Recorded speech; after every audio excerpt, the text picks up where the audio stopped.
বিশ্বকবি রবীন্দ্রনাথ ঠাকুরের একটি বিখ্যাত ছোট্ট কবিতা আজ আমি পাঠ করে শোনাব। কবিতা ভগ্ন মন্দির। শুরু করছি।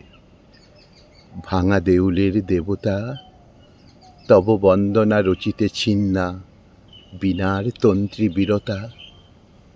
সন্ধ্যা গগনে ঘোষে না শঙ্খ, তোমার আরতি বারতা। তব মন্দির স্থির গম্ভীর, ভাঙা দেউলের দেবতা। তব জনহীন ভবনে থেকে থেকে আসে ব্যাকুল গন্ধ, নব বসন্ত পবনে।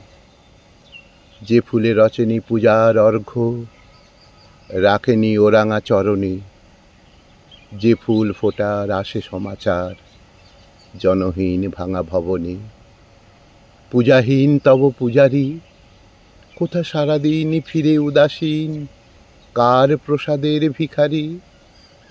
গধূলি বেলায় বনের ছায়ায় চির উপবাস ভুখারি। ভাঙা মন্দিরে আসে ফিরে ফিরে, পূজাহীন তব পূজারী। ভাঙা দেউলের দেবতা, কত উৎসব হইল নীরব, কত পূজা নিশি বিগতা। কত বিজয়ার নবীন প্রতিমা, কত যায় কত কবতা। শুধু চিরদিন থাকে সেবাহীন, ভাঙা দেউলের দেবতা। ভাঙা দেউলের দেবতা, তব বন্দনা রচিতে ছিন্না, বীণার তন্ত্রী বীরতা।